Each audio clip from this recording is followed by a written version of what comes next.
Well, hello there. Thanks for joining me in this show. Some of you may be saying, well, why are you uploading all these shows all of a sudden? Well, long story short, I have been sharing my work online for many years now. I started as a podcast, and we were at the time uploading just the audio for a couple of years to YouTube.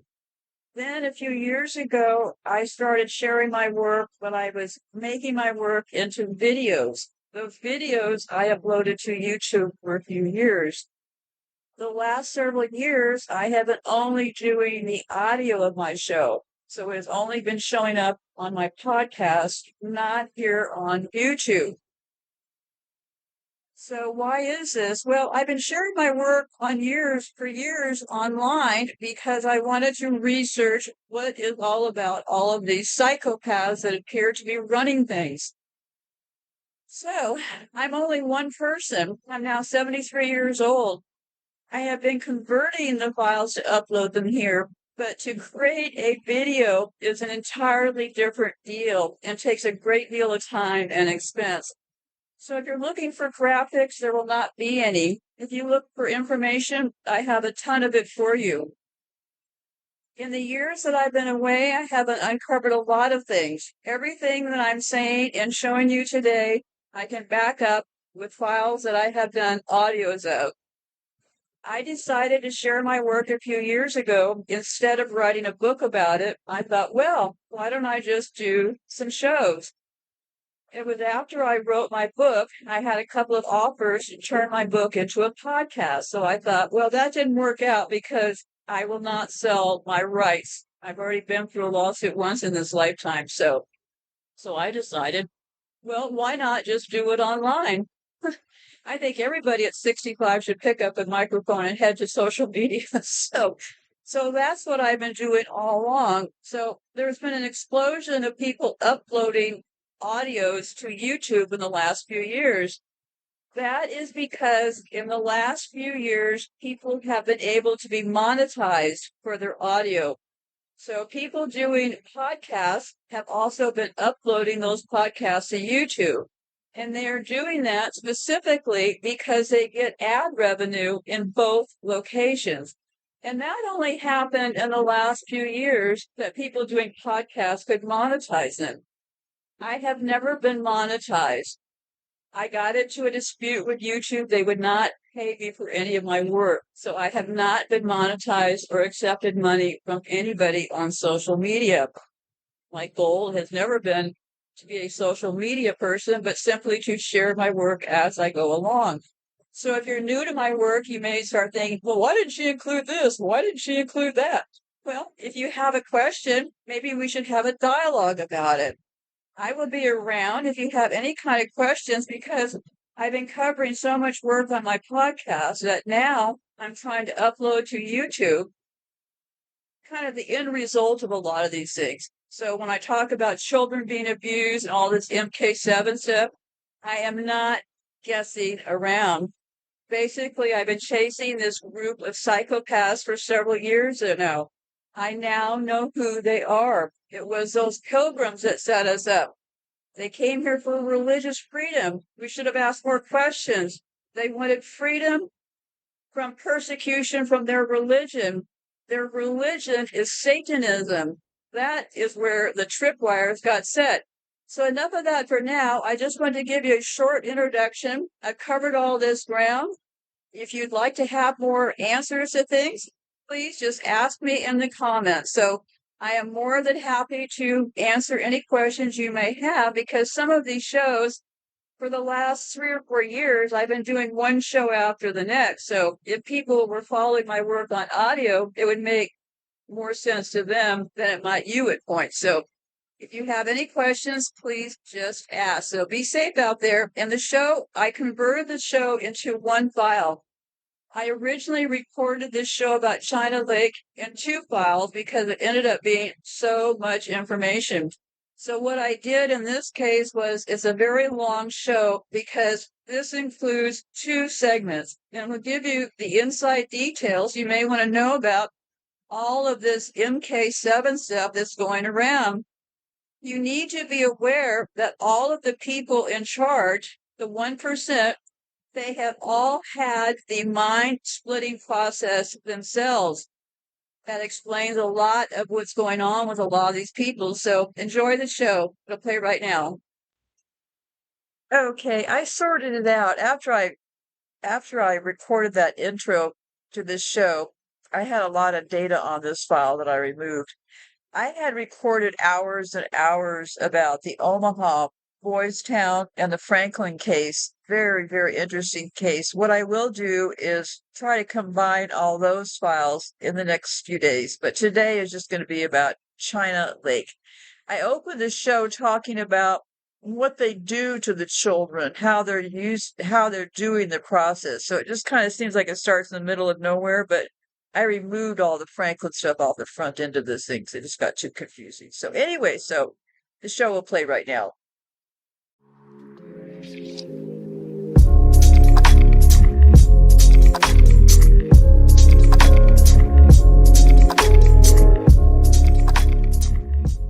Feel inclined to defend his ruling. When questioned about the decree, Kopp stated, "The decision speaks for itself."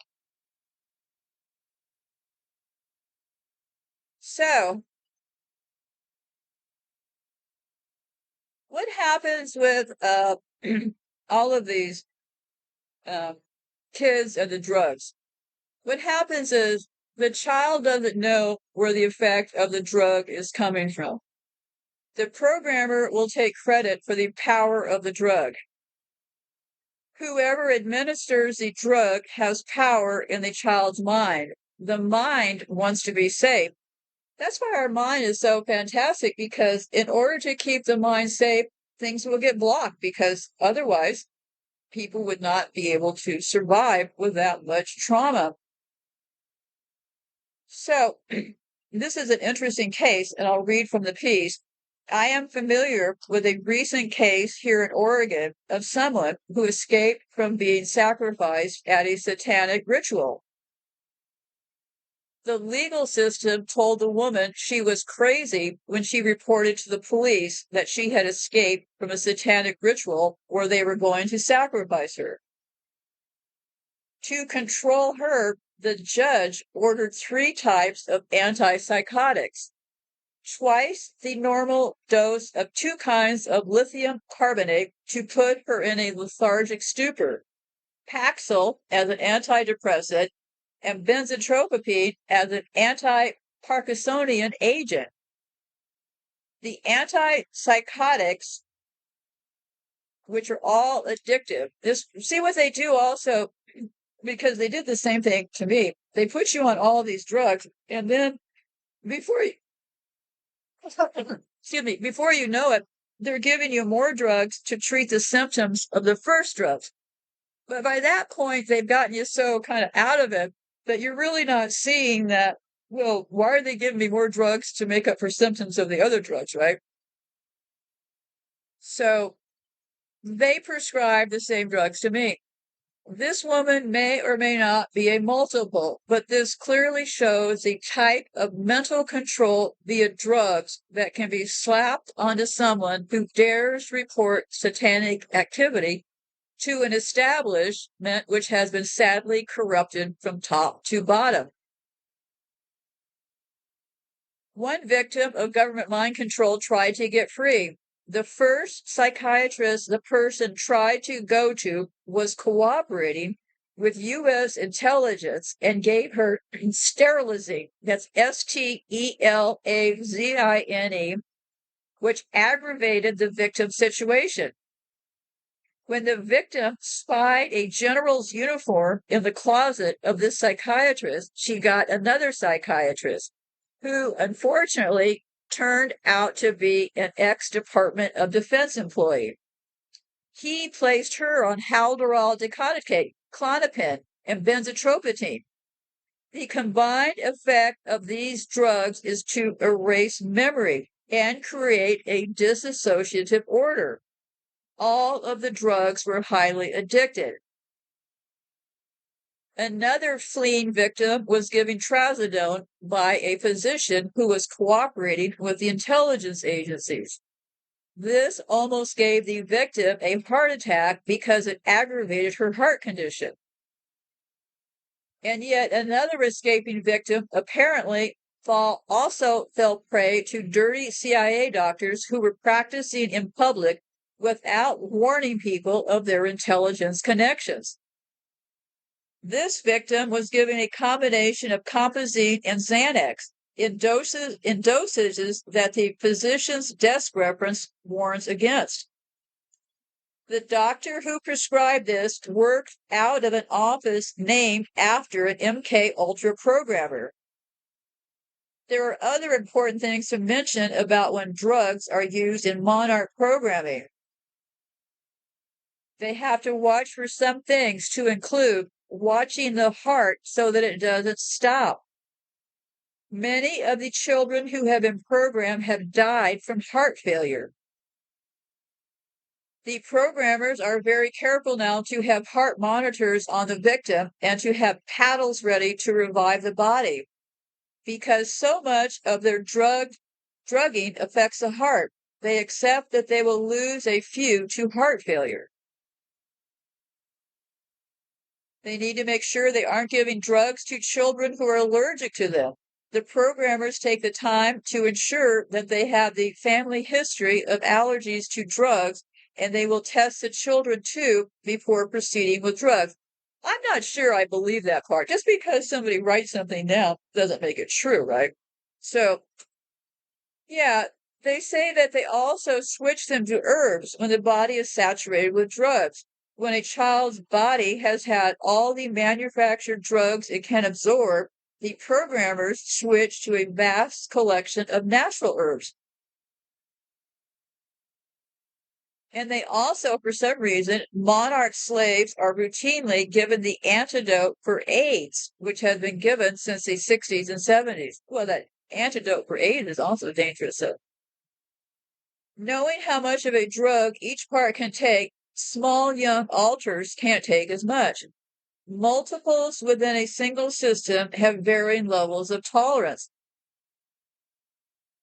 They say providing salt to balance the electrolytes in the mind of a programmed multiple personality.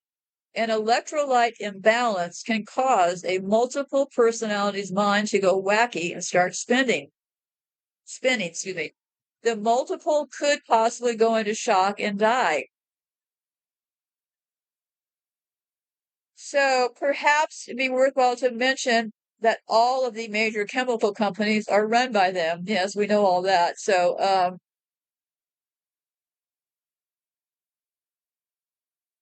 now they're making these statements. I'll read the statements. I'm not saying that I think that these people are real wizards. I think these people are fairly ignorant. So they always make themselves sound smarter than they actually are. So keep that in mind when I'm reading this.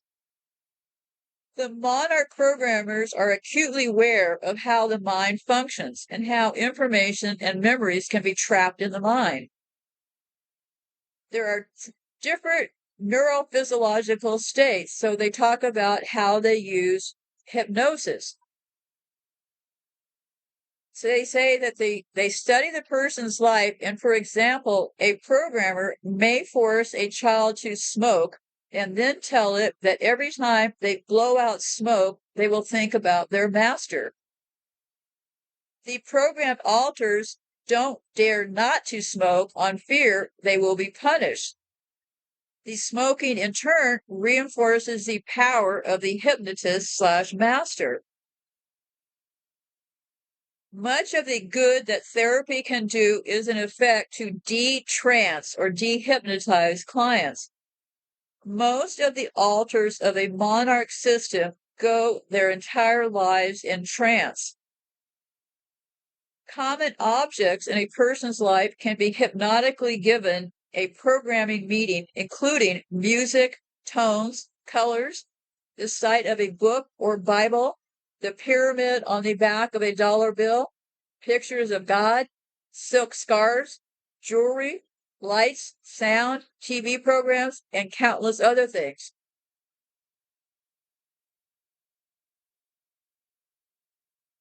The power of hypnosis is often underrated because the power of the mind is underrated. A common hypnotic device for washing away pain is running water. The victim is hypnotically told to go to a waterfall and wash their pain away.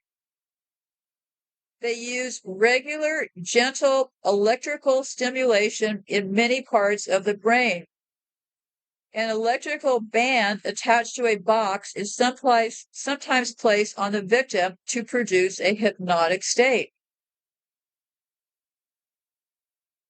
And occasionally hypnosis may be carried out by programmers on unwilling subjects, and they have that by doing the sleep step. Various kinds of stimuli will enter the brain through its various methods of sensing and learning. With total sensory deprivation done by placing the victim in a salt water tank with electrodes that shock the body until it stops all movement, the reticular formation will place the mind into a primitive state of consciousness where the programmers can place in post hypnotic commands to do something on a certain date. So that's what they're saying. I believe that it probably works with a lot of people. The history of hypnosis for programming. They found this magazine and it says certain forces are sent through the candidate's body during the ceremony, especially at the moment when it is created, received, and constituted as entered apprentice Freemason.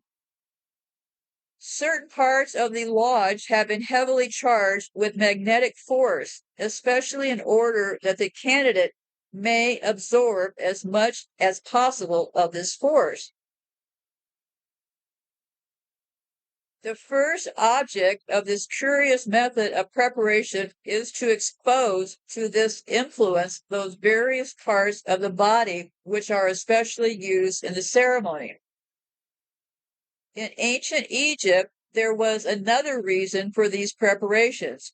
For a weak current of physical electricity was sent through the candidate by means of a rod or sword with which he was touched at certain points.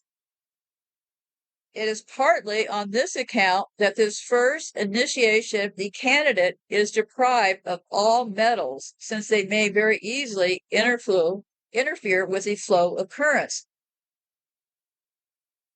Long story short, the Masonic lodges have been using hypnotism, and electric shock in their initiation rituals for a long time.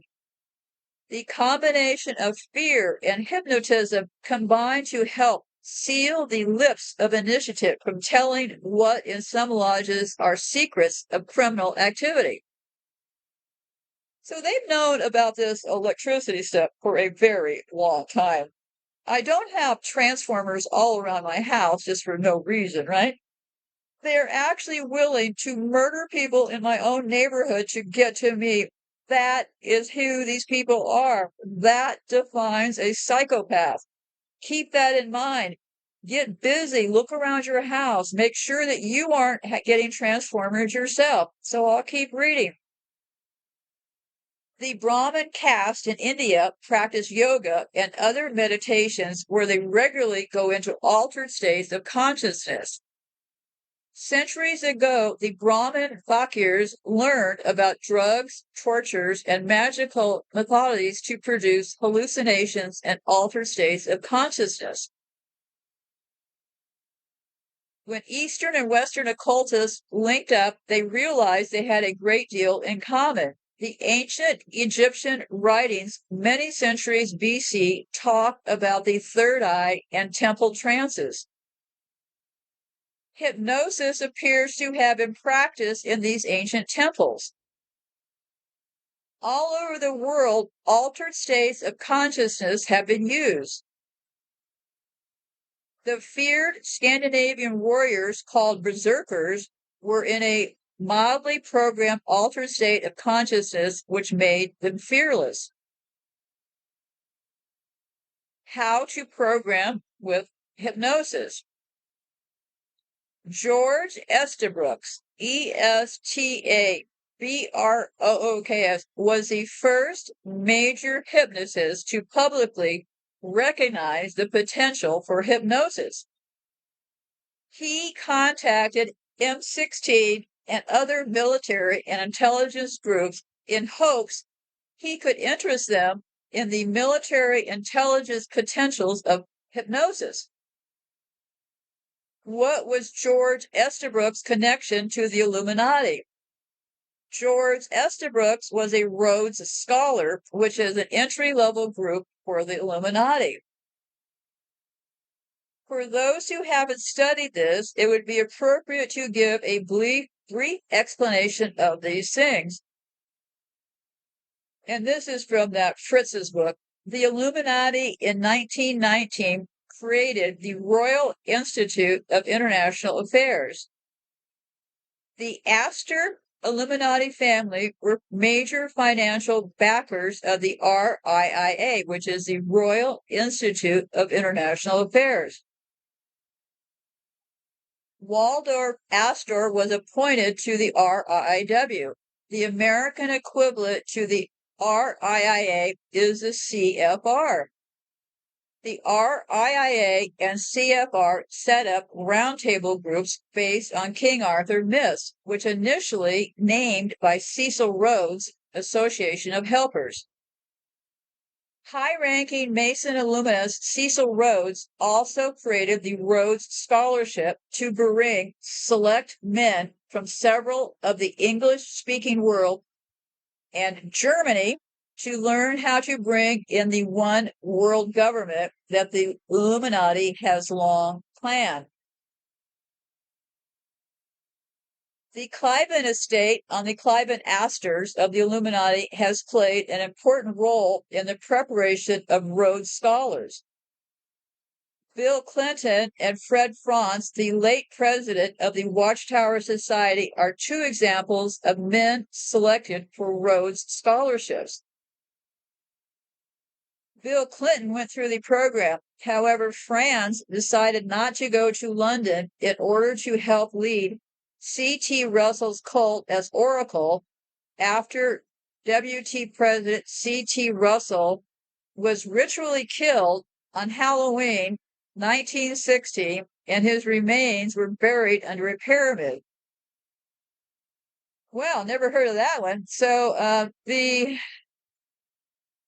Watchtower Society leadership is a front for a part of the Illuminati which practices Enochian magic. And this is where I need you to pick up your ears here. It's Enoch. There's also this Enoch Bible. And I noticed this because Joe Rogan is heavily pushing this Enoch thing. I know nothing about it, so I will just read what's in front of me here. The power of the Enochian magic is the Watchtowers. A powerful part of Bethel headquarters workers are multiple personalities and have cult altars who speak in Enochian, Enochian. Some multiples work in the art department and have been secretly placing hidden occult symbolism into Watchtower and Awake magazines. Now back to Estabrooks, who had also himself been part of the Illuminati. In his book, Hypnotism, which came out in 1946, he wrote in his chapter, Hypnotism in Warfare. The facts and the ideas presented are, so to speak, too true to be good, but no psychologist of standing would deny the validity of the basic ideas involved. He might, of course, be somewhat startled at our proposed use of these basic ideas and techniques, for he has never given this matter much thought. The use of hypnotism in warfare represents the cloak and dagger idea at its best or worst. Even if we did know the answers to come of some of the weird proposals in this chapter, those answers could never be given for obvious reasons. The reader must use his imagination for specific outcomes in specific cases that have not been made public and probably never will be made public. Any top-flight physicist is familiar with the basic laws of atomic fission, and he is quite free to discuss those laws. But he may not know what is happening on some government research projects in this field.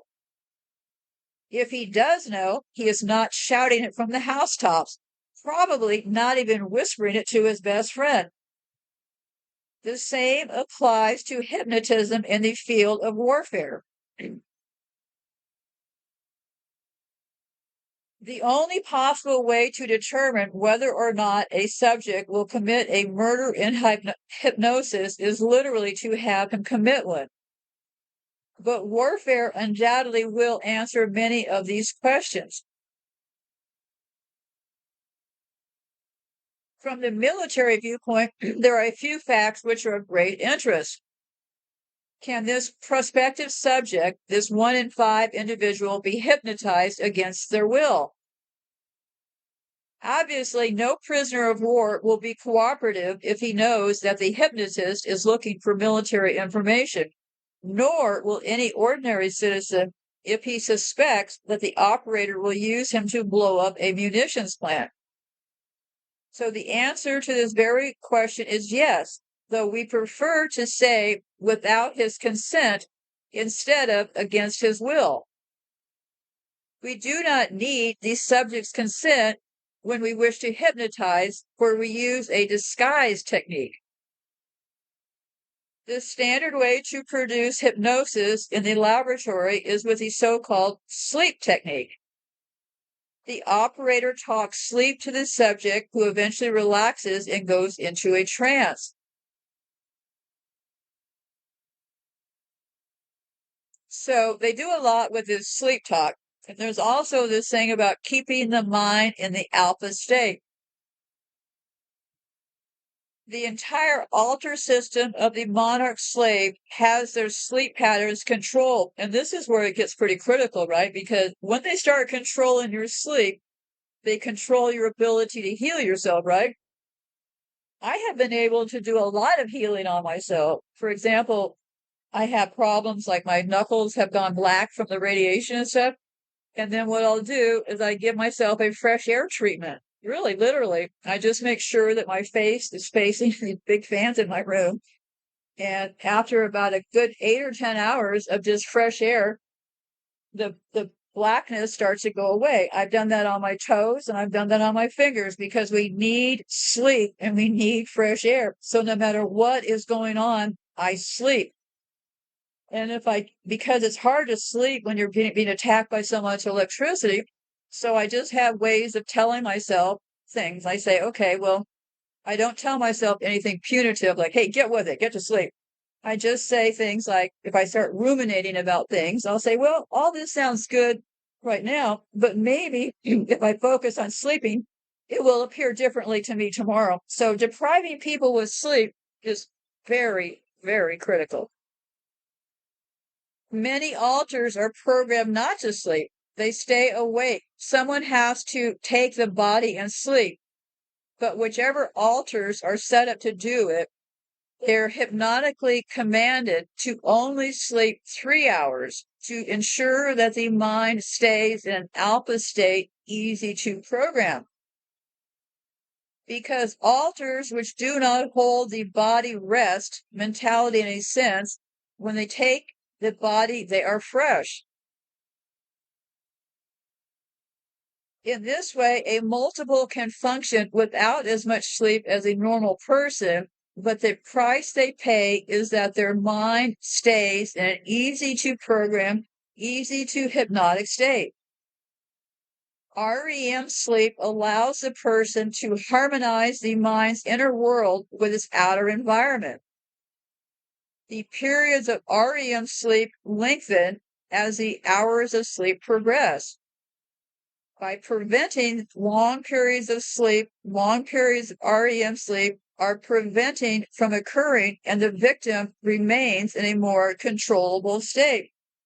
Kind of like kids sitting in their rooms with devices and not going to sleep at night, right? I don't know when kids started ruling the houses. I gotta tell you, my father was never, ever, ever hit us or was yelled at us, okay? The only thing he would do when we were driving cross country, three little kids and a dog in the car, he would say, after a while, he couldn't take it anymore. He would say, if you kids don't knock it off back there, I'm going to pull over the car. Well, he never pulled over the car, okay?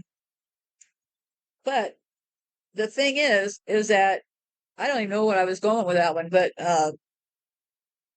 so what I'm saying is if you allow kids, oh, anyway, so that was the worst thing that my dad did was he told us that if we kept it up, he was going to pull over the car, which he never pulled over the car, right? We just knew that when he got to that point, we shut up for a while. So, yeah, so we started getting the looks from the front seat first, and then he go, kids don't knock it off, I'm going to pull over the car. So, yeah, so so when parents in my day, when they said it's time to go to bed at 8 o'clock or whenever it was, no one said, we don't want to go to bed. We want to stay up and watch TV. We're not tired. We're not going to bed. Well, that was not an option, okay? We weren't given options, okay? And I'm not saying that all of the old stuff was good and all the new stuff is bad, but there is something to be said about having boundaries with kids and making them sleep. And the more I see parents drifting away from their kids on their own devices and the kids are on their own devices, who really is sleeping in those families, right? Who is sleeping beyond short bursts of time? I know a lot of people that I used to talk to would say things like, well, I check my email when I get up to use the restroom at night. Really? You're checking your email and stuff during the middle of the night. Well, that certainly is working on disrupting your sleep. Why do you think they want everybody having devices? Well, in the early days, we couldn't have we only had desktop computers, so we couldn't exactly haul a desktop computer into our bedrooms, right? So they gave people smartphones, which I consider are dumb phones. Those smartphones got a lot of people to give up their computers and hug that phone like a death grip on it day in and day out, disrupting everybody's sleep. And that's exactly why these smart meters zap out stuff thousands of times a day because they're disrupting sleep. So,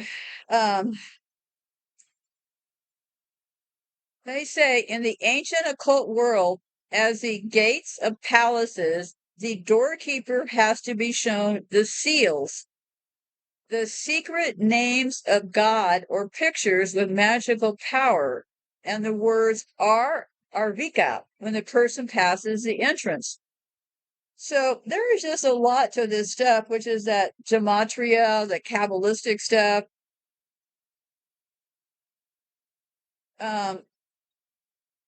Within the Illuminati, gematria is very important for knowing the codes of the deep, darker altars. There are several reasons why monarch slaves have lots of codes and structures which come from witchcraft. Their programmers are witches, and witchcraft is the worldview of the mind of the programmer. These slaves are reminded of their entrapment to Satan and their cult whenever they hear their codes. The altars internally will work magic even while they don't hold the body, and placing magical structures inside facilitates this internal magic. Using magical words makes the programming look like magic. The internal altars are being inculcated into occult underworld life and doctrine. A rather remarkable book is Aleister Crowley's book 777 and the other Kabbalistic writings of Aleister Crowley. It is remarkable for the deprogrammer to understand many of the programming code links that the programmers may have used. So there is just a whole lot to this. Crowley's list of correspondences are perhaps the best one will find printed in the occult world. They show the correspondences that occultists make between things. For example, if they want to know what corresponds to the Hebrew letter dalata, the letter means door. Door corresponds to the letter 14. The Kabbalistic tree of life, halfway between the two top circles of each side of the crown, blue sky on the queen scale of color. Yeah, I don't get all this. But anyways, for someone trying to understand why a particular color and name is given to a deep dark side altar, Crowley's book is helpful in some monarch systems. The Mother of Darkness altars. Yeah, that there is a whole group of altars. I think they make them out of that Mother of Darkness castle. So they say that the Mother of Darkness altars and Supreme Master altars and males of the Illuminati must do pathwork rituals where they hold the body and participate in Illuminati activities. These Mother of Darkness altars are placed internally in the Kabbalistic tree of life. Crowley's book provides the mystic number that goes to each part, plane or circle, of the tree of life and its snake positional number. Although it is not the intent to propagate occult doctrine for those who want to know how Illuminati monarch slaves get to where they are as adults and what the codes are in their system, it's important to know the Kabbalistic tree of life.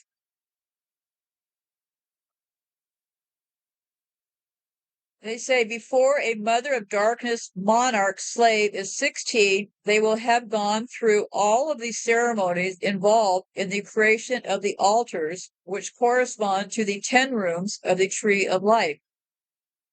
At age 16, the system's demons will then guide the system on a personalized pathway, and a baby, the firstborn, will be sacrificed by the system. The blood of this firstborn is spiritually placed in a box under the tree of life. This is in accordance with the Lilith story. The spirit Lilith, sometimes with an alter Lilith, will work with the spirits of Sindordite and Lucifer. There are several trees which can be placed within a monarch slave, including the ash, the oak, the willow, the tree of evil, which is an evil counterpart to the tree of life. So there is a lot to learn about this.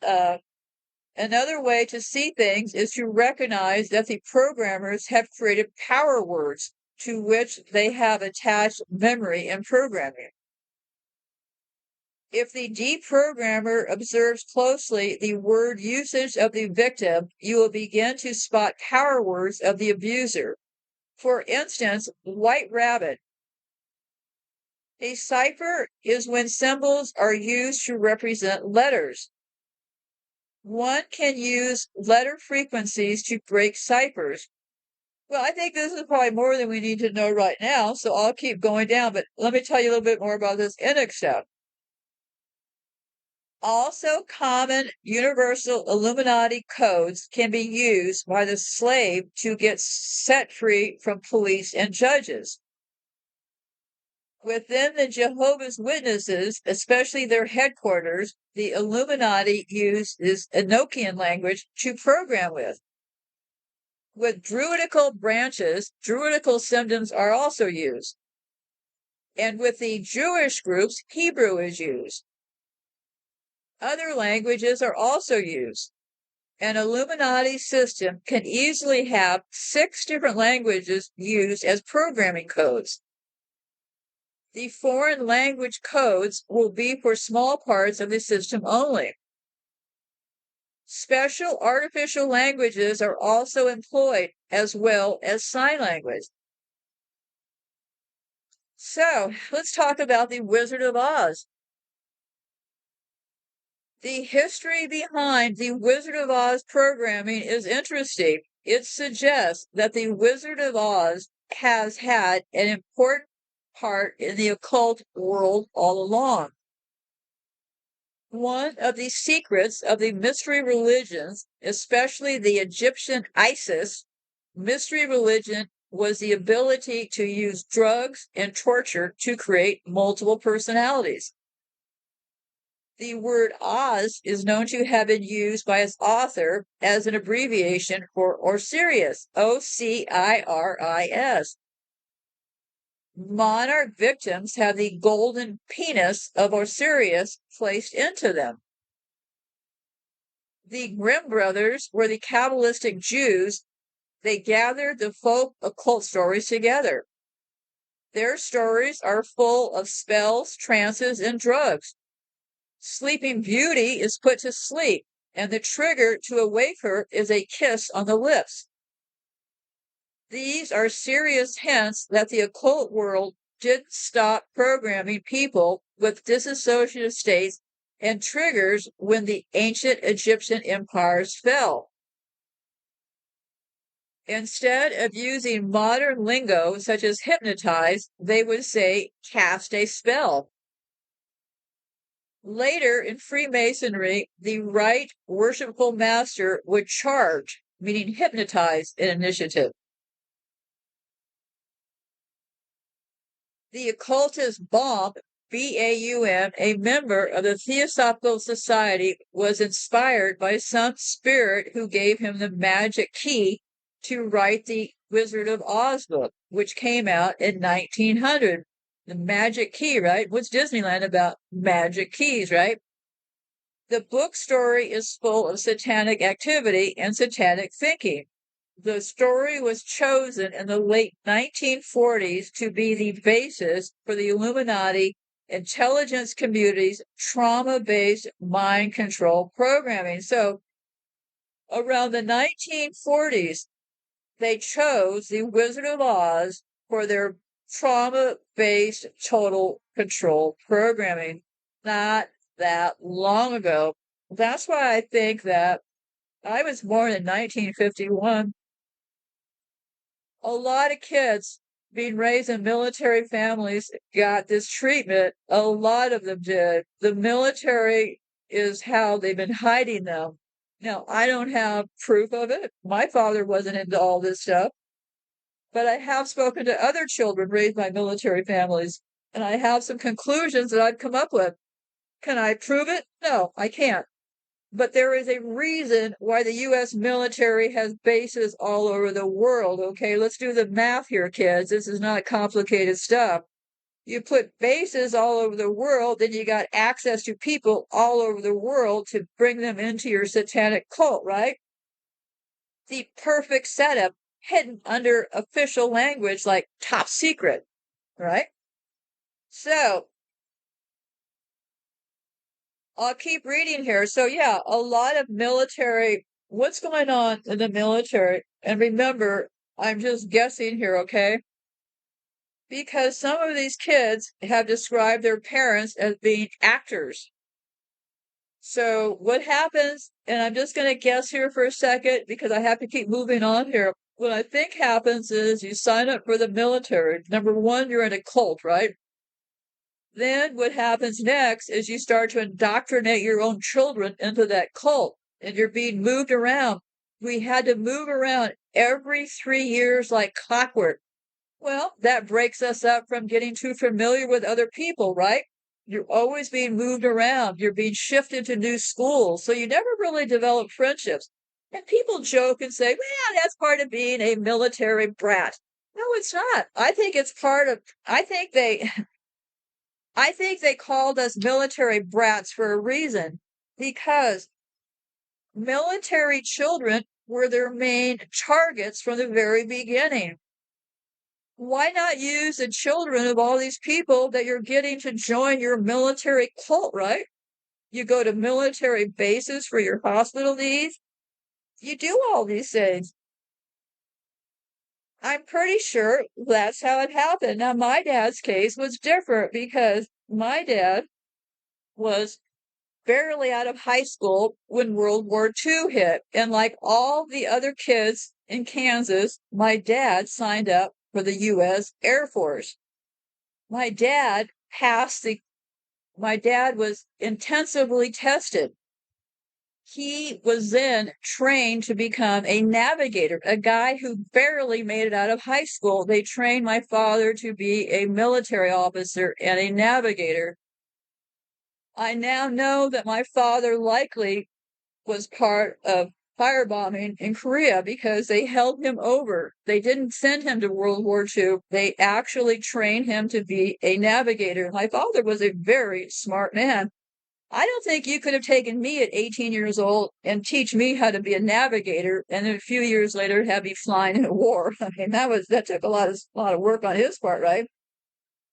But because they had a specific role for him, he had the navigator role, right? So he became an officer. Well, did my dad ever fly around children? I don't know. Maybe he did. Maybe he did. I don't know. He was a navigator on a plane. Last night, as I was trying to get some sleep, I kept thinking about my dad, and I thought, I just worked my way past understanding that he would have been forced to firebomb people in Korea. I had just gotten my mind around all that. So then last night, I'm thinking, these planes were flying these kids all over the place. So after my dad flew in Korea, where was he flying next? What was he doing next? Was he part of this flying these kids around? I don't know. I don't know. All I know is that if my dad did it, he was forced into it. And he was the kind of guy, he did what he was told. He was an officer. He followed that fucking command. So I don't know. Let me get myself together here so I can keep reading this. I'm determined to get this show done today. So give me a chance to take a break here. Yeah, it's a lot to uncover about your own family. I do not believe for a second that my father was an active participant, but I have to question it all.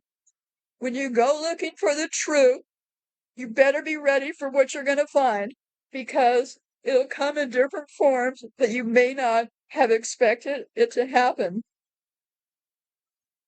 I never thought that I would be thinking this about my father, but I'm very clear in my thinking that my father was not an evil person. He did the right thing. He always did the right thing, as he was ordered to do. Same way my father saved me. He knew that I needed saving.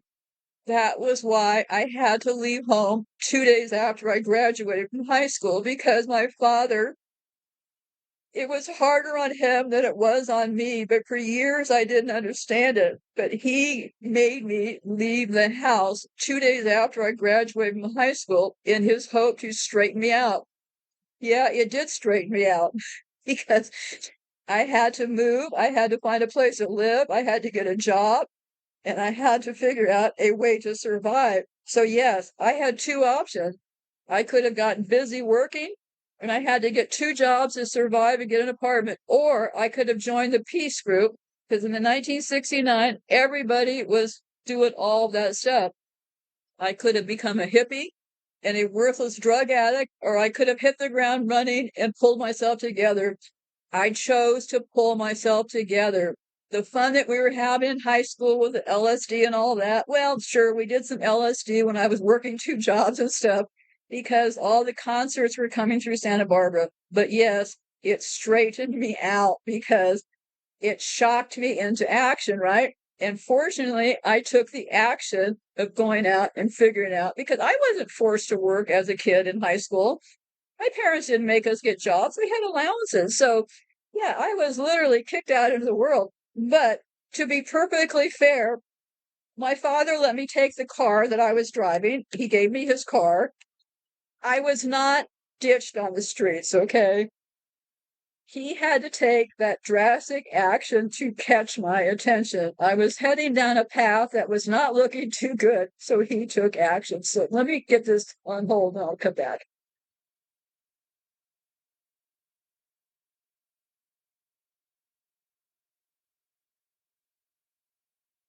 Oh, wait a minute, I turned the thing back on. Okay. I thought, well, I'll turn it on in a minute, and it's already on. So, okay, so let me try to pick up where I was before I took off there.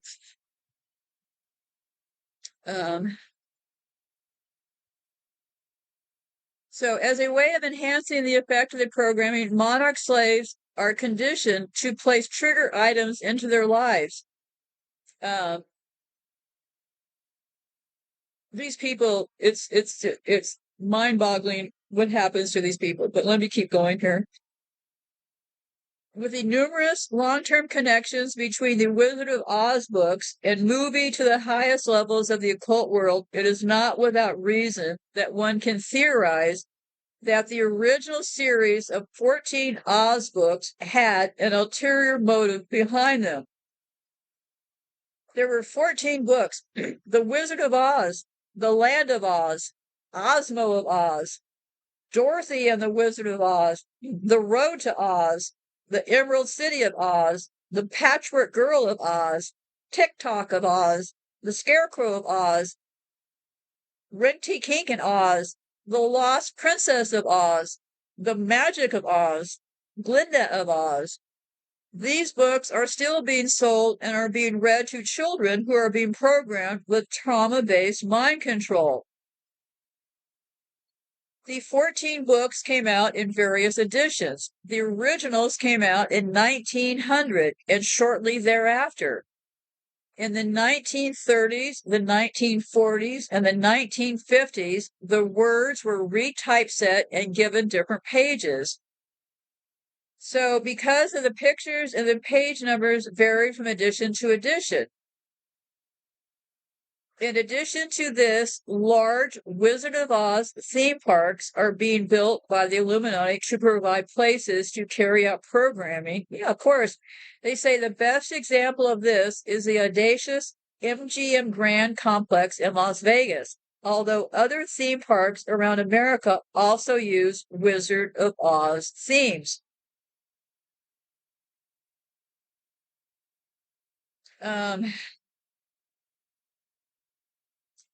And then there's just a whole lot to this stuff that I'll give you some examples. The trees are alive like animals in the film. The Illuminati believe that trees have spirits. In one of the Oz films, even the stones have personality and talk. This comes straight out of Druidism. The Tin Man is a person which has been part of Illuminati ceremonies. The first initial ceremony that children of the Illuminati may remember is where a Tin Man with an axe watches over their presentation to the coven. If the parent presents the child, nothing is done. But if the parent refuses to present the child, then the Tin Man in the ritual will use his axe to sever the children's head on a chopping block. The Tin Man will also appear in Tin Man programming, and a Tin Man castle may well be built in the monarch slave mine. But to the point here is that the Tin Man is also part of a ritual. Dorothy kills the Wicked Witch of the West by a sharp blow to the forehead with the witch's staff. This is what is done in the Illuminati when an elderly witch is being replaced. In both cases, whether in the movie or in real life in the Illuminati, when a witch is killed, the people have a ceremony. In real life, in the secret world of the Illuminati, a scroll is used to certify that the witch is dead, both physically and spiritually. Just one example of the thousands of Illuminati grand dames killed in ritual like this is the recent billionaires Doris Duke, who was ritually killed in 1993 on Halloween, also called All Hallows Eve, in the Beverly Hills area. The Illuminati method for killing a grand dame and passing her spiritual power on is done with reverence. No blood is to be spilled out of respect for the elderly woman who gives up her life willingly. At death, the last breath is inhaled by the replacement to transfer the power. There may be as many as 2,197 grand dames at such a coronation. The grand masters, whose systems are mistresses for Satan and hierarchy leaders, and the next rank. The grand dames are often veiled in ritual and would wear robes with different colored lining. The different colors of linings show the different grades. A typical grandmother vestment of robe is a black satin and velvet dress with a draped neckline and a ritual symbols down the center of the robe.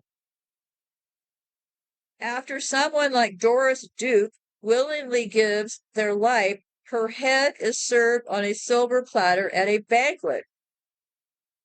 For the deeper altars of a high state slave, this is part of their way of life. They are told it is their birthright and heritage. Such altars will not be able to identify within the culture at large. To give up their programming means giving up their magical powers and their culture, which they have had to work hard for. To leave the world, they would need to see something that they perceive as better. They are locked into their slavery due to their exposure to only a secret Illuminati culture and value system. Because of their disassociation with the rest of their own system of altars, they don't perceive a need to change their lifestyle any more than a bushman would be able to feel a need to wear shoes. Why should the bushman want to wear shoes if he has gotten along without them? Why should a high-level slave want to change when they have gotten along without it? Experience shows that during deprogramming, most of the lower-level alters will want to escape their abuse. But the higher-level alters are so separated from the abuse, they don't want to give up their status and culture. Throughout the movie, scrolls are used. The Wicked Witch of the West says that her question was not to kill or not to kill Dorothy, but rather how to kill Dorothy, for these things must be done delicately. This is exactly the attitude displayed within the Illuminati. The film has occult items such as crystal balls in several scenes, haunted castles, magic, and a benevolent wizard. At one point, the lion says, "I do believe in spooks. I do, I do, I do, I do." Today, intelligence agents are called spooks. The lion, Tin Man, Dorothy, and the Scarecrow must prove themselves to be worthy to receive the benevolence from Oz. The occult is full of rituals where the participant must prove himself worthy. The phrase seeds of learning is used in Illuminati ceremonies. Staffs, that's a stick, right? Canes, staffs, S-T-A-F-F-S, like the movie has, are used by various occult groups. These staffs often serve as stun guns. Can't believe this stuff. So the staffs they're carrying around in these ceremonies also often serve as stun guns, so that shocks can be applied during ceremonies. The shocks may be applied so that the victim doesn't remember the ceremony. Why they love to zap us with that electricity. Okay, well, so far this stuff is making perfect sense to me. I don't know. I feel a great deal of empathy for these people because they make it sound so crazy that very few people get help. So let me keep reading. And I've heard this one over and over. They try to convince people they're stupid, right? So Dorothy is told she doesn't have a brain if she has gotten into trouble. Dorothy is looking for a place where there is no trouble, which is a place over the rainbow. To escape pain, the alters go over the rainbow. This is also known as in Alice in Wonderland programming as going through the looking glass. Dorothy becomes unconscious. The world begins spinning, and then she sees disjointed pictures. This also happens to monarch slaves. Later in the film, Dorothy states, "My, people come and go so quickly." This is exactly what happens to the monarch slaves whose multiple personalities come and go. When the multiple personalities switch in and out very fast in a spinning process can start, which can be dangerous if it doesn't stop. Just like most hiccuping stops on its own, the rapid, uncontrolled switching, which can be triggered by stress, usually stops on its own. Systems which subconsciously know they are going to be tortured and used may, out of a subconscious fear, begin this revolving switching. It is said that the monarch victims will become comatose if the rapid switching goes on for too long. Personalities are switched in what are called tornado spins or tornado spinning, and personalities called spin-off personalities come up according to the number of revolutions the slave is commanded to spin. By spinning the slave, the master can choose what sexual perversion he wants. Each spin-off personality has been trained to carry out a different perversion.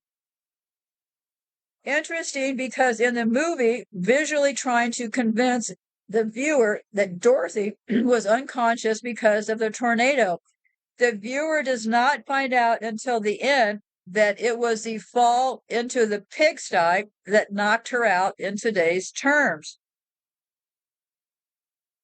Over the rainbow in Oz is for the monarch slave to be put into a trance in a certain area to be programming, to be fluctuating at both ends as an observer and not a participant, or to go to the other extremes and become a participant. The theme song of the movie goes somewhere over the rainbow. There's a land where the dreams that you dare to dream really come true. These lyrics are a method to hypnotically confuse the brain to perceive that the over the rainbow experience, which is usually horrible abuse, is a dream. The disassociative mind is only too happy to call the trauma a dream, which is lived as a reality for a moment, but is nevertheless recorded by the mind as a fantasy. The term for this is cryptomnesia, which means the process where the proper functioning of memory is hypnotically messed up. The slave's internal world becomes reality, and the external world becomes the land of Oz, which is perceived as make-believe.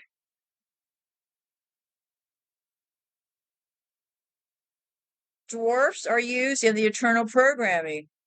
Hollywood hired a large number of them for the movie cast, these little dwarfs, right?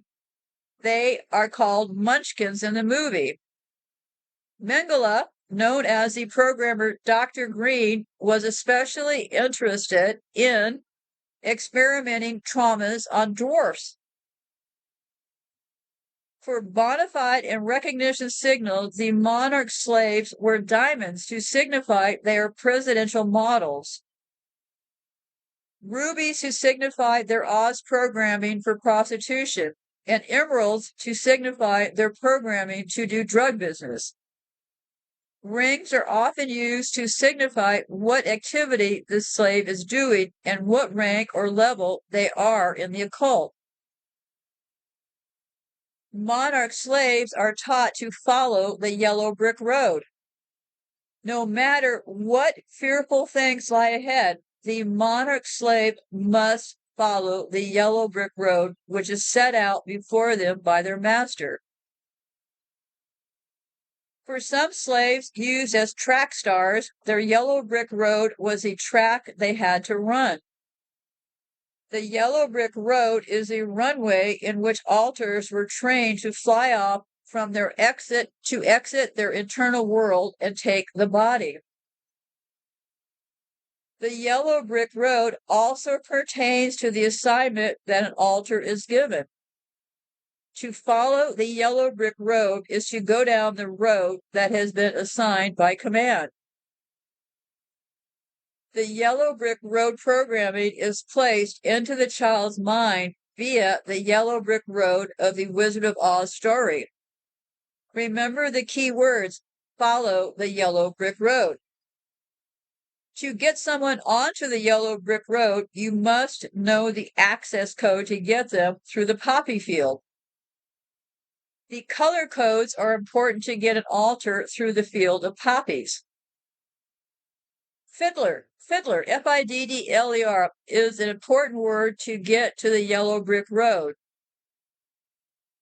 Then the altars eat what is variously called music or a script or a letter, which are words meaning instructions. In the 1900s edition of the book, it says, she closes the door, locked it, and put the key carefully in the pocket of her dress. And so, with Toto trotting along soberly behind her, she started on her journey. There were several roads nearby, but it did not take her long to find the one paved with yellow brick. Within a short time, she was walking briskly toward the Emerald City, her silver shoes tinkling merrily on the hard yellow roadbed. The sun shone bright and the birds sang sweetly, and Dorothy did not feel nearly as bad as you might think a girl would have been on her own, would have been suddenly whisked away from her own country and set down in the midst of a strange land. The houses of the Munchkins were odd-looking dwellings. All were painted blue, for in this country of the East, blue was the favorite color. 5 little fiddlers played as loudly as possible, and the people were laughing and singing while a big table nearby was loaded with delicious fruits and nuts, pies, and cakes, and other good things to eat. Monarch slaves are threatened with fire like the scarecrow. They also see people dismembered like the scarecrow was dismembered. For them, it is not an idle threat. The front altars also have hearts full of pain like the scarecrow. Certain altars are not given courage, and most have their hearts taken from them. The altars who are programmed not to have hearts are hypnotically told the same thing the Tin Man says: I could be a human if only I had a heart.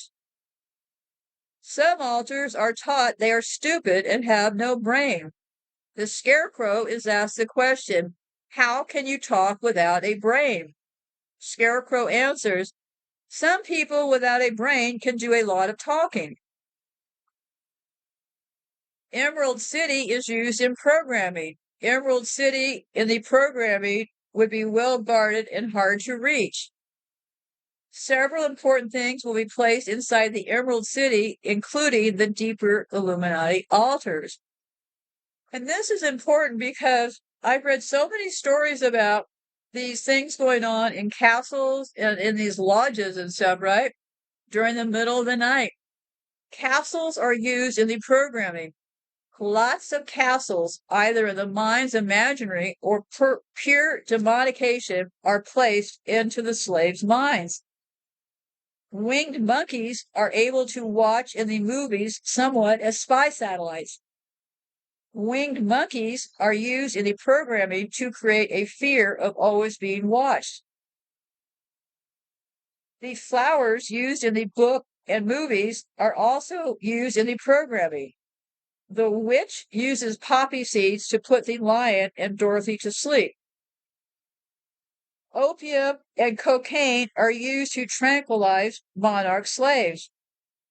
An altar of a slave will get trancy when they enter the poppy field. Heroin and cocaine come from poppies. In the film, Dorothy says, "What is happening? I'm so sleepy." She and the lion get sleepy for no apparent reason very quickly. Monarch slaves do the same thing. Waking up with snow in the movie is nothing less than an allusion to cocaine, which is a common substance given to monarch slaves to help make them dependent. And also, don't forget all that stuff in Afghanistan, those poppies and stuff, right? And don't forget, the United States has there's a place in New Jersey where they have pure cocaine. I kid you not. I talked about it so many years ago, I can't really remember, but there's some place in New Jersey where this country actually had a big stockade of pharmaceutical quality cocaine. And what's that being used for? Well, now we can take a better guess, right? In order to enslave these kids and use cocaine, you probably would want to use something pretty pure, right? Not something direct off of the importer's boat. So probably that place in New Jersey is to give them clean cocaine. Now remember, I'm just guessing. Okay, so Dorothy states at one time in the movie that she doesn't remember. Then she follows this up with, "I guess it doesn't matter." Hourglasses appear in the movie in several spots, and they also occur in various contexts in people. So, I don't know what I did there. Wait a second here.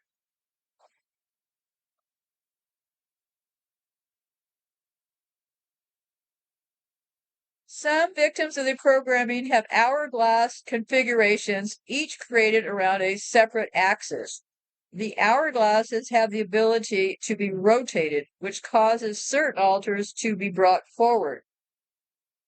Monarch slave masters have also used hourglasses to indicate to their slaves that death was imminent and that time was running out. This is the way the Wicked Witch used the hourglass on Dorothy, who happens to be saved just as the hourglass runs out. Some monarch slave masters actually have large hourglasses, some 3 feet high, like in the movie. When a monarch slave sees an hourglass, they may switch, but basically it is a reminder that the slave masters have the power to run a person's time out. One slave was told, "The sand that sifts through the hourglass is a measure of your worthiness to live or die."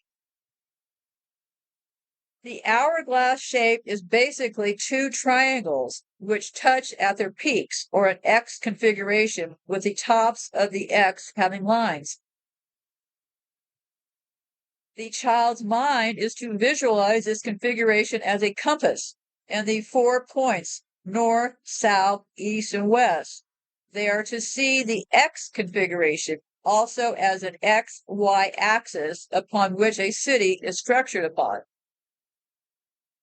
The hourglass is then tied to several other concepts which integrate themselves with the basic X shape of the hourglasses. Click your heels together and be there in a snap is both in the movie and the programming cues. Military monarch slave models are especially taught to click their heels together. Joseph Mengele, Dr. Black, Michael Aquino, and others also like to click their Nazi boots together while they programmed children. Silence is both in the movie and a command of the Oz programming. The word silence stands for a code of no talk, which runs deep in the mind of a slave. As in the movie, certain slave alters will talk to their masters as Dorothy did. If you please, sir. So a monarch slave owner might use cues based on the Wizard of Oz, such as there's a pair of magic shoes to wear with your dress, something enlightening to transport you faster than the old ruby slippers. The programming that is related to the Tin Man produces a monarch slave, which is described as a well-oiled machine by the handlers. U.S. Senator Alan Simpson, one of the perpetrators of the Monarch program, referred to these 10-man programming when he told a slave, "These are but empty shells of the life they were once possessed, like you are empty and void of life." Phrases like "troubles melt" can be found in both the movie and the programming. So, let me get down here. There is a lot to this Oz stuff. I would encourage you to go look at it first because it all does relate, but I'm not really in a position right now to sit here and read more of it. And this is kind of how it works. One recovering monarch slave tells about how her father was the mayor of an important city in Pennsylvania. He was part of the Illuminati and he introduced drugs into his area and had a monopoly on illegal drugs in the area. As mayor, he established the first drug hotline so that people could inform authorities about drug trafficking. He staffed the drug hotline with his own people, and this allowed him to get tips to eliminate the competition. When a slave is being programmed, the abusers will use schools, churches, big brothers, Boy Scouts, and other activities to carry out the abuse and programming. Children pulled from classes will be given backup amnesia, so they forget that they forgot. In other words, they are totally unaware that they have lost time when they were pulled from the classroom. The teacher gives them a test score, and they are told they took a test during the missing time. How can the front alters deny it when they have been hypnotized to believe it and they can see the test scores? Altar boys and boys at Catholic orphanages have a record of being used by dirty priests. Recently, numerous priests have been discovered molesting people, and it is still not coming out that this abuse is connected to trauma-based mind control. In the past, if the parents were part of the Illuminati elite but were not religious and wanted their boy programmed, they could send him off to a military school run under the cooperation of the Catholic Church and units such as a 6th U.S. Army. So let me get this straight here. So if you come from an elite family and you want to get your kid programmed, they got it covered, right? They send you to a military school run by the Catholic Church. It's funny how that works. The 6th Army uses the magical hexagram as a logo. This would provide the programmed child with a religious front. He could say, "I went to a Catholic school." The programming could be disguised as discipline. The establishment media has worked propaganda wonders for the abusers of the monarch mind control. Britain is extremely repressed in their information control. If any news medium tries to leak the most simplest of information, a secret document called a notice will be sent at any time of day to them from a denotice committee, and the media will have to stop whatever reference is deemed a secret. In the U.S., it in effect works as tight. It just is not officially as tight. The abusers know they also have an incredulous factor that can assist them. Who would believe that a sweet child drinks blood and is cannibalistic? The more that they can do that is far-fetched, the less credibility the child will have to say if they talk. Some children do try to talk. One monarch slave talked at age 5, and her entire family came down hard on her and blamed the child's talking for the death of one of the abusers. What kind of proof can a child bring that adults accept? And then they go on to that McMartin thing, but we've already talked about that. But what they say is interesting. The abusers were often wearing masks and costumes. And I've seen a lot of abusers. They say that cops have shown up during the abuse and stuff. It could have been real cops, or it really could have been cops wearing costumes, right? So let's say a programmer wears a Mickey Mouse outfit, and the child would remember and tell, Mickey Mouse hurt me. Now, who is going to believe the child? The child is told the truth, but will be reprimanded for telling the truth. It doesn't take long for a severely abused child who has been programmed to keep silent to learn that no one wants to hear the truth anyways. The use of religious fronts. A great deal of monarch programming and the slave abuse, as well as the drug trade, is done under 3 major covers or fronts. Religious fronts, the front of the national security and the military, and the entertainment fields, especially the country western industry, the rock music industry in Hollywood. The religious fronts were popular for centuries, especially when groups like the Jesuits, the Assassins, and other groups held immense power. Religious fronts are still being used, such as Jay-Z Night, Elizabeth Clare Prophets, Cut Church, and Church of Scientology, Jim Jones and Jonestown, blah, blah, blah. Okay, various overseas, Southern Washington, whose entire membership, they have all these groups, right? Some of the deceptions, such as the lone assassin idea, has been used for centuries as a cover for the assassinations planned for the occult hierarchy. If we are going to really reveal how the monarchy mind control is done, we have to explain how the deception is done.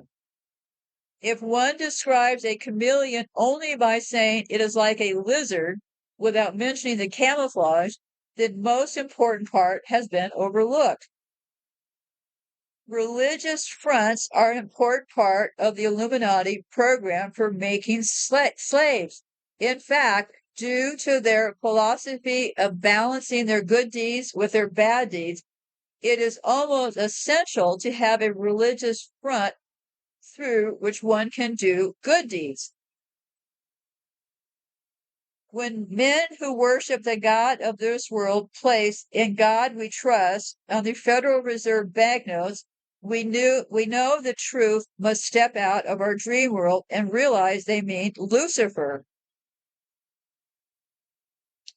So they started with the infiltration and control of the Christian religion has been one of the easiest tasks of the Illuminati. The Christian churches are what the intelligence agencies call soft targets. In 1992, Billy Graham broadcast all over the U.S. his radio show called Embrace America 2000. During the show, Billy Graham told the American people, we need to embrace the New World Order.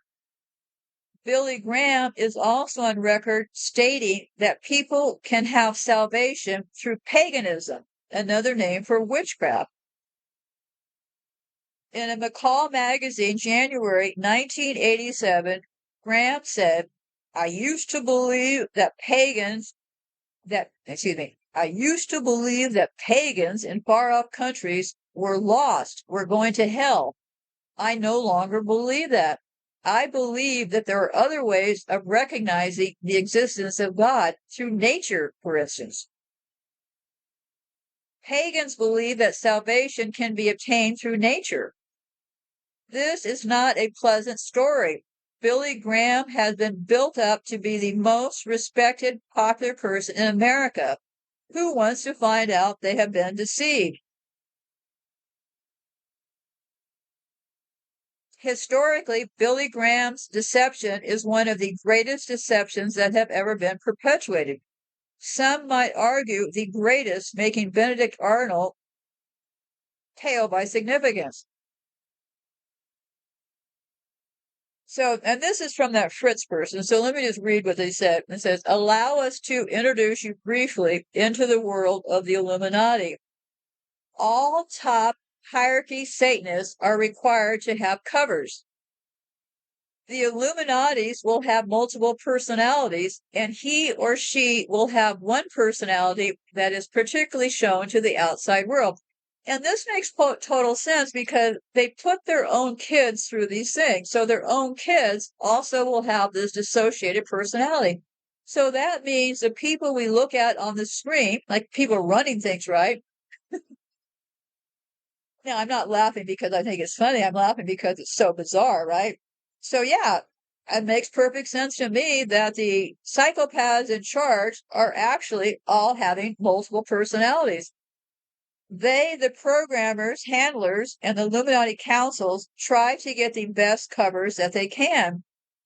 They like to be clergymen, but they are also mayors of big cities, lawyers, doctors, etc. A Christian psychiatrist who has worked with numerous victims of Satanism and multiple personality disorder wrote this observation after having worked with a large number of multi-generational program satanic multiples. And this is his quote.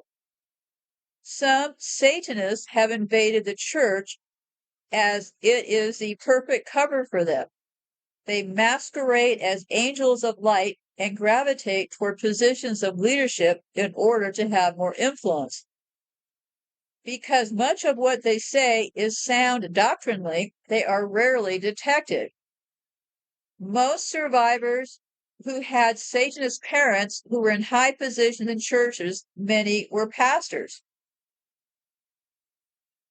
This Dr. Fox said, most survivors whom I have worked with had satanic parents who were in high positions in churches, many were pastors. And here we get cooking. The earlish Amish leaders, and you're going to have to refer back to that Amish show that I did. Remember, the Amish came from Germany. Pay attention to that, okay?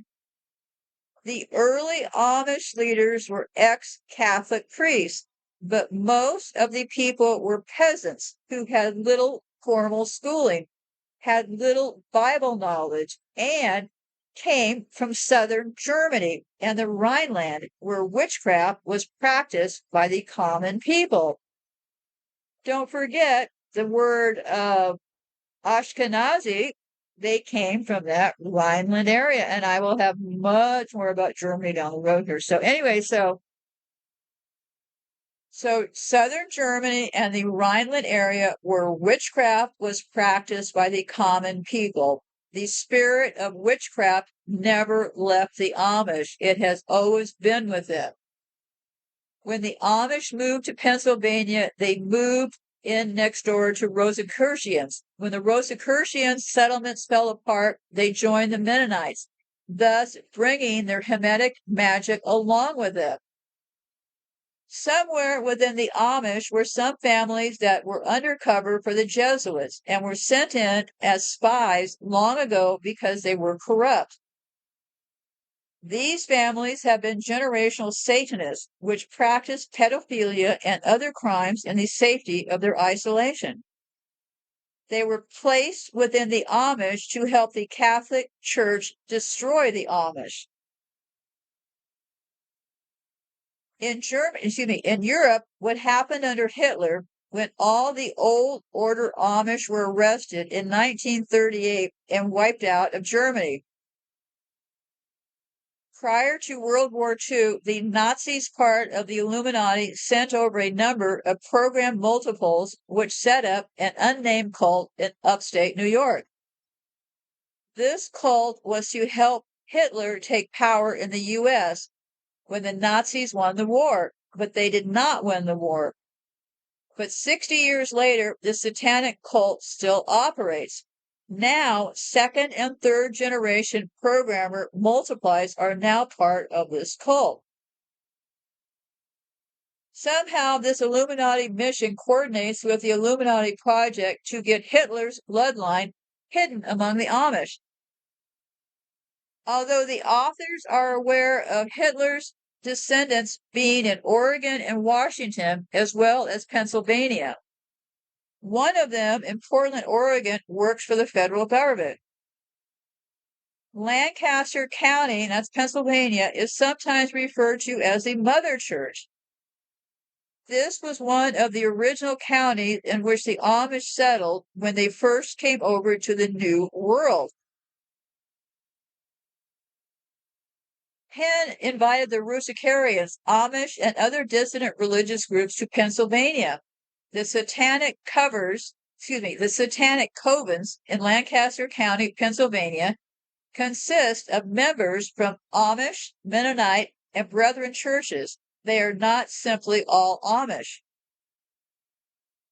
Lancaster County's Amish will fellowship with all the approximate 200 other settlements of Amish around the country. What is a peculiar phenomenon is that many churches do not fellowship with one another while still maintain communion with Lancaster out of respect for place in Amish history. However, Lancaster County has some of the most immoral retrograde Amish that there could be.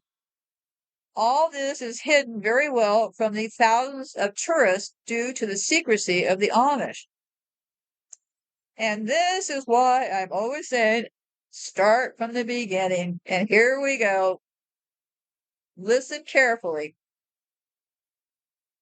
During World War II, Amish conscientious objectors were forced by the government to do alternate public service in lieu of military service. This was known as civilian public service. Amish and Mennonite conscientious objectors were placed in mental hospitals to help. Yes, you heard me right. So they put these Amish and Mennonites in mental hospitals to help us out, right? They served at Allentown State Hospital, Allentown, Pennsylvania, and they have a whole list of them here, right? Basically, according to this Fritz person, he believes that the complete story of how the Illuminati got a secret foothold into the Amish community lies in what happened in mental hospitals to the anxious to please, compliant, innocent Amish boys who were assigned to these mental hospitals. Many people do not realize that during World War I, several Mennonite, Hutterite conscientious objectors were tortured to death by our government. Not a pretty picture when you find out how sadistic our government was willing to be toward its own citizens. Not only did the Amish boys go to lots of mental hospitals during World War II, but all of the religious groups that participated in the conscientious objector service called civilian public service contributed boys to the Office of Science, Research, and Development, part of the Army, which are still using those boys for experiments, they say, as of 46. What kinds of experiments were the Amish boys who were offered up as guinea pigs subjected to by the OSRD? We know now that some of these experiments were very dangerous to their human guinea pigs. During the Vietnam War, Amish young men went into IW service, conscientious objector service, at mental and regular hospitals. Their IW service was for 2 years. Some of these young men were programmed at these hospitals. One Amish boy, after he got home from IW, committed suicide. The secret satanic families with various Amish settlements also offered up their children. This started a large, super secret operation by the CIA intelligence agency to set up Delta teams within the Amish. Who would ever suspect an Amish man? They have been expendable assassins for the CIA for years. These young men are strong farm boys. They have no connection between themselves and the outside world where they secretly carry out their missions. And if they die, there is no birth record and perhaps a dozen other siblings for their family to continue on with. So, some of the mental hospitals which received Amish boys included Columbia. They were all over the place, okay? It is suspected that many of these hospitals were involved in mind control, and it is known that the Columbia, Missouri complex of hospitals and Mid-Missouri State Mental Hospitals in Columbia, Missouri, and the Veterans Hospital across the street were involved in mind control for the CIA. A mental hospital had to apply to the Selective Service Board to get approval to get IW workers. Then their personnel departments would hire the IW boys for positions such as nursing attendants. One state mental hospital administrator told Fritz that the whole IW thing was pretty confidential. The Amish Steering Committee worked with a Mennonite Central Committee, which in turn worked for some quasi-religious group which is privately funded called the National Service Board of Religious Objectors and is still active in Washington, D.C. The Amish were slow to act, but by the end of the Vietnam War, they had managed to get some of their farms approved for the IW service, and in 1971, the steering committee was able to announce that 70 Amish IW boys were working on Amish farms in 8 states rather than in hospitals. However, this late change was too late to protect their settlements from infiltration from sophisticated Illuminati mind control. How it's done. A programmed Amish boy will likely be contacted by what is called a cutout. This is the secret contact person who maintains contact between the handler and the Amish Delta. Cutouts can either be given several slaves, called a block cutout, or in some cases only know the upline handler and downline person, a chain cutout. If further secrecy is needed by the handler, he can use sterile telephones, which cannot be traced by the telephone companies. When an Amish boy is activated and sent out on an assassination mission for the intelligence agencies, he is a professional at what he has been trained and programmed to do. Wet ops, also called black ops, are debriefed by a briefing team. The Amish multiple will have to give a detailed account of the finished operation. So they say that they put them under hypnosis, give them some truth serum. Yeah, so pretty interesting that they put these Amish people into the mental hospitals, right? Say, what are some of the mitigating factors in all of this? The Amish do their own butchery. They are down-to-earth people who are not afraid of blood. Essentially, all Amish children grow up helping with butchery and seeing life and death played out every day on their farms. The Amish do not involve their death, and they have their own cemeteries. The satanic cult within the Amish can reopen the graves and carry out satanic ceremonies afterwards. So, yeah, I think the Amish are pretty well into here, aren't they? So I'm going to put this on hold for half a second here. I think I'm about wrapped up here. I would encourage you to take a look at those links. So there's also something I want to tell you just real briefly. There's a book called The Wizard of Oz, The Crown Temple. This is not merely a child's story written by L. Frank Baum. What does Oz stand for? Ounces. What is measured in ounces? Gold. What is a yellow brick road? Bricks or ingots of gold. The character known as a straw man represents the fictitious, all caps, legal fiction, a person the federal U.S. government created with the same spelling as your Christian birth name. Remember what the straw man wanted from the Wizard of Oz, a brain.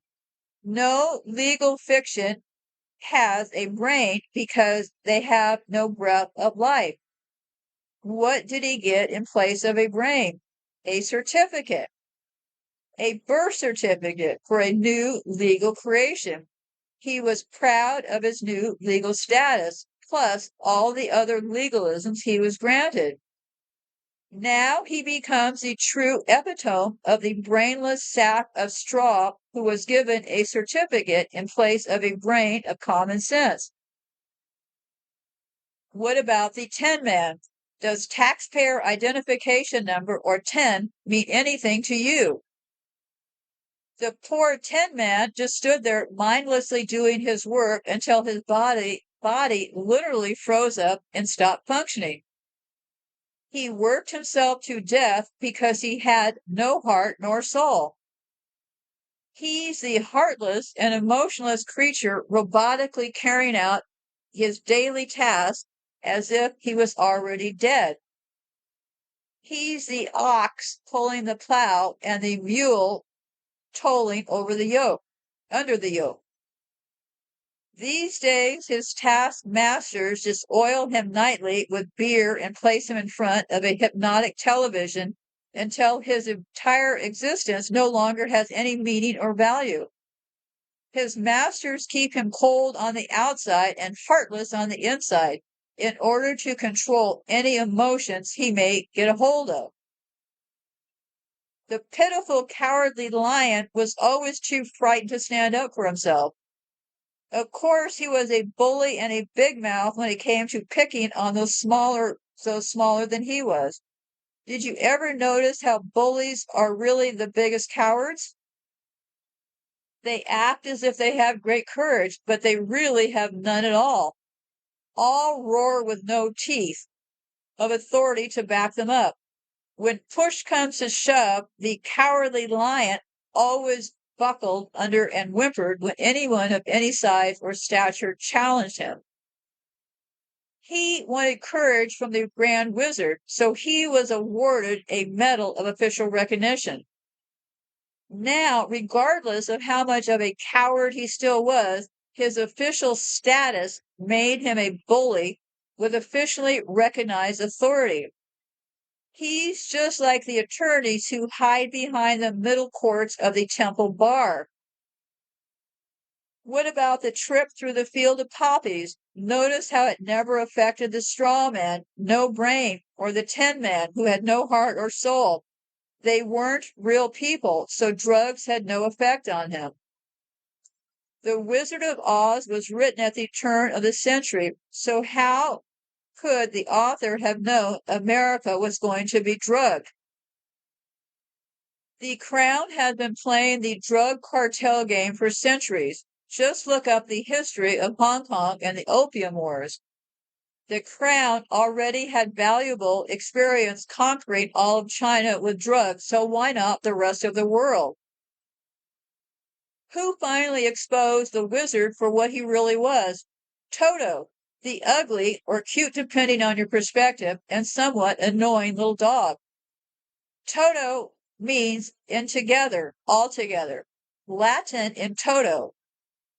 Notice how Toto was not scared of the great wizard's theatrics, yet he was so small in size compared to the wizard, no one seemed to notice him. The smoke, flames, and hologram images were designed to frighten people into doing as the Grand Wizard of Oz commanded. Toto simply went over, looked behind the curtain, the court, saw it was a scam and started barking until others paid attention to him and came to see what all the barking was about.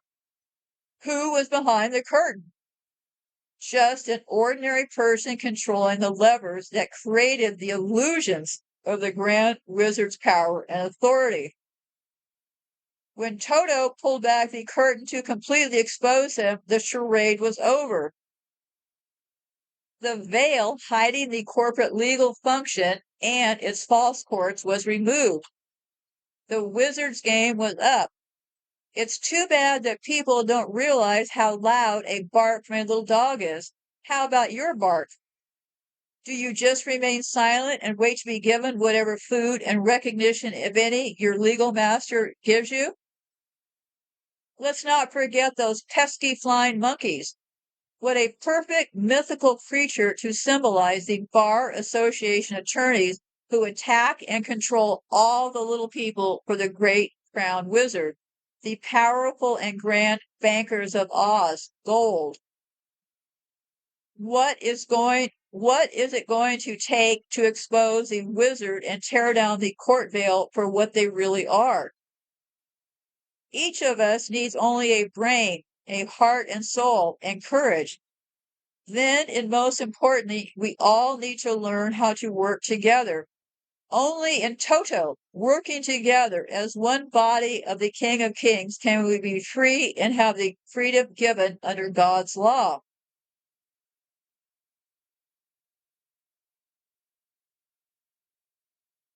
One may call the rule of the world today by many names: the New World Order, a Bush family favorite; the Third Way, spoken by Tony Blair and Bill Clinton; the Illuminati, Triad, Triangle, Trinity, Masonry, the United Nations, the EU, the US, and many dozens of other names.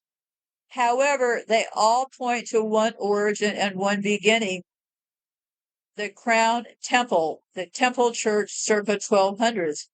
All world banking, judiciary, and rule of law have been under the rule and order of the Crown Temple since that time. Because the Pope created the Order of the Temple Knights, who are the grand wizards of deception, and established their mighty temple church in the sovereign city of London, it is the Pope and his Roman Capitals who control the world. And the woman was arrayed in purple and scarlet color and decked with gold and precious stones and pearls, having a golden cup in her hand full of abominations and filthiness of her fornication. The verse appears to be an accurate description of the Pope and his bishops for the past thousands of years.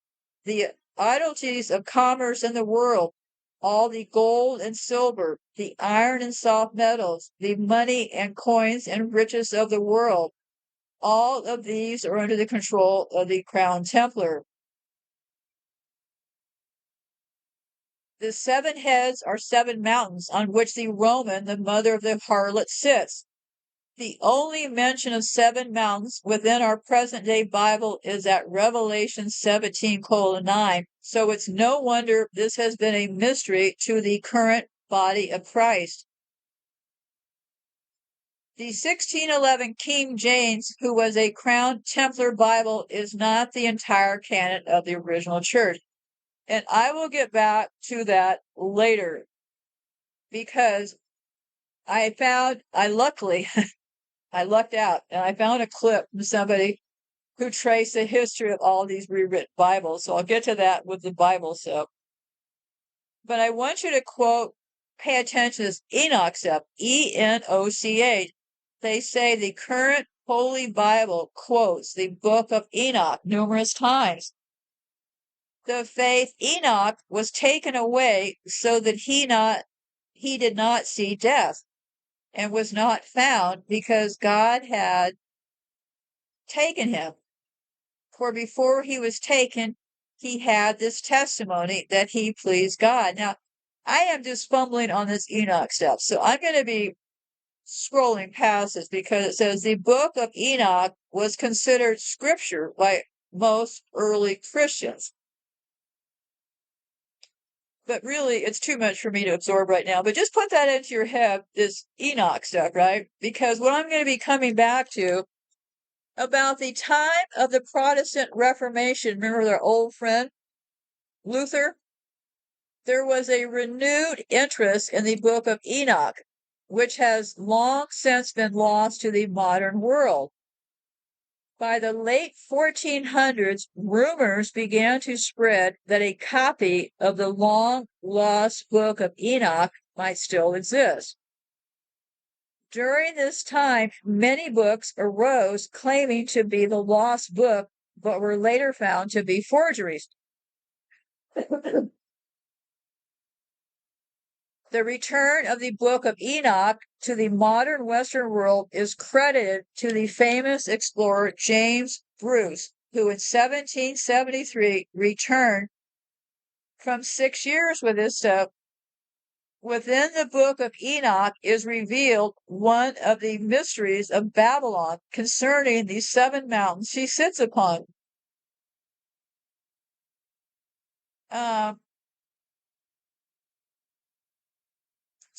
And they also have those mountains around the Washington, D.C., Virginia area, all these mountain stuffs, right?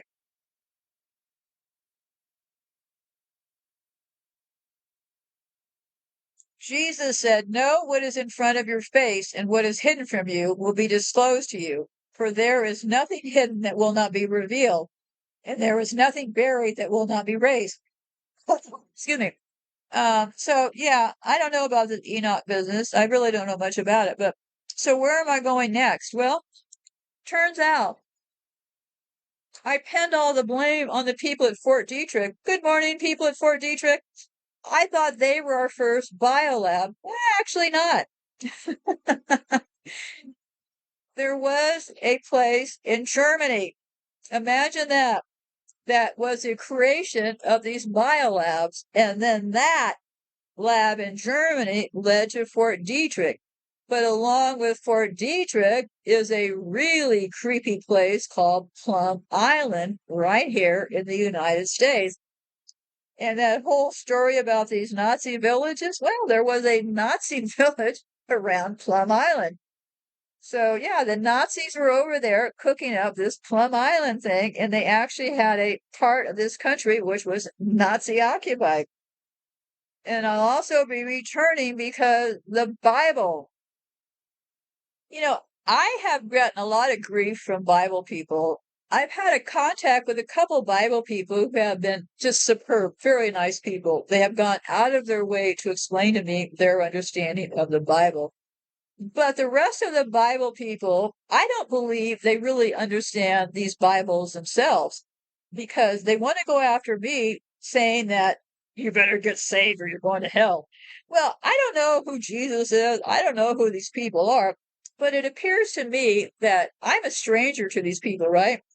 So to suddenly meet me online and then be telling me that I'm going to be shooting straight to hell seems like a rather aggressive approach to me. But hey, what do I know, right? But the funny thing about that Bible, when I went looking again, I haven't finished with that Bible. When I went looking again, funny thing happened around the time of Luther. They came up with the printing presses. Imagine that. They were able to flood us all with Bibles. So that whole story I will be coming back with. And also the Boy Scouts of America. Remember I talked about that brownie business, brown shirts and all of that during the Nazi thing? I remember this. When I was a kid, they have Girl Scouts for the girls, but they also had brownies for the young girls. So before you get to be a Girl Scout, you become a brownie. And what do you wear? A brown uniform. Because I remembered a picture of myself in a brownie uniform. I don't really remember what I was doing there. I don't think I ever made it to Girl Scout. But I thought how funny that these Boy Scouts of America, that they were pushing this brownie Nazi stuff. And the Boy Scouts of America is something well worth me covering because, boy, that has, well, yeah, that all connects to all of this stuff. So I realized today's show is a little unusual, the last couple shows, because I'm kind of unloading a lot of data. It will all make perfect sense when I get to the beginning, because I've tried a new tact. I've always said, look at the beginning. And this time, the last couple of shows, I've tried to load you up with all these little loose details. So when I talk about the Bible and the Boys Club of America and these biolabs, it will all make a great deal of sense. So I must sign off now. Goodbye for now. Be safe out there, and willingly, I will be alive long enough to record these next few shows. Who knows, right? Who knows? The games will continue, but remember this. There's a lot of us out here. We are speaking out for a reason. The only reason that I am currently still alive is because I have been yapping, right? That's why we need to take another look at Rusty. Is Rusty doing what he did because he's in fear? He all of a sudden starts talking, right? If you're in trouble, talking is the way out, because it makes it harder for them to get rid of us in the end. I'm only an hour away from Offutt Air Force Base. That is where I believe the center of this horror runs. How hard would it be for them to hop in their little cars and get down here to Norfolk, Nebraska, and kill me? Well, it would be very easy. But in the meantime, they have the transformer set up. And in the meantime, I have been actively telling the entire world every step along the way. Clearly, I could have shut up. After they hooked up my house to the transformer, it was a year or so later, they came out last year in August and transformed my entire house because I was not shutting up. Because I moved into a defensive position. I could have shut up in the beginning. I chose not to. So when they came back to attack my house again, I was already speaking out. I took the risk and started speaking out. Granted, it's been a interesting environment to be in, thinking that all of these people are focused on trying to get rid of me, right? I am just a little old woman living in Nebraska, and now they've already killed 2 of my dogs. They're trying to kill me. I'm on my way off of the game board any day now. They've got both of my cats so sick. So try to show some solidarity to us. There's several of us out here trying to tell you what is going on. So stop calling us crazy and try to listen and understand what we're trying to say.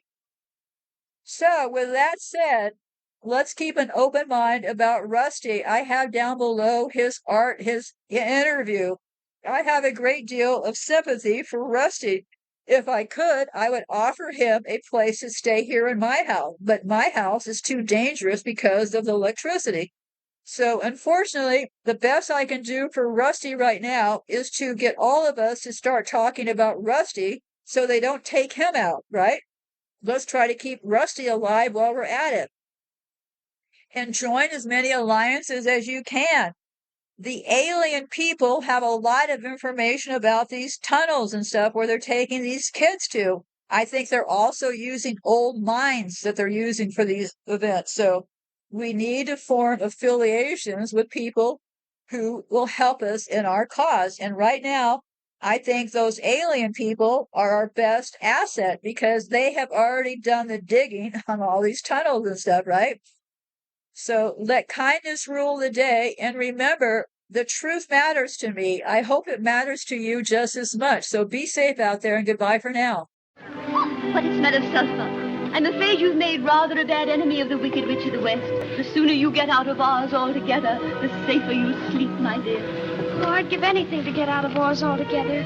But which is the way back to Kansas? I can't go the way I came. No, that's true. The only person who might know would be the great and wonderful Wizard of Oz himself. The Wizard of Oz? Is he good or is he wicked? Oh, very good, but very mysterious. He lives in the Emerald City, and that's a long journey from here. Did you bring your broomstick with you? No, I'm afraid I didn't. Well, then, you'll have to walk. The Munchkins will see you safely to the border of Munchkin Land. And remember, never let those ruby slippers off your feet for a moment, or you will be at the mercy of the Wicked Witch of the West. But how do I start for Emerald City? It's always best to start at the beginning, and all you do is follow the yellow brick road.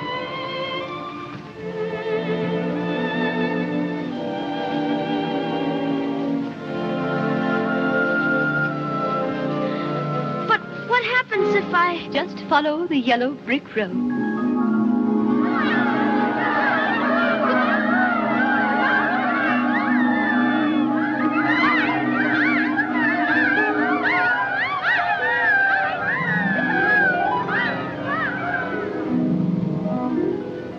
My, people come and go so quickly here. Follow the yellow brick road. Follow the yellow brick road. Follow the yellow brick road. Follow the yellow brick road. Follow the yellow brick road. Follow the yellow brick road.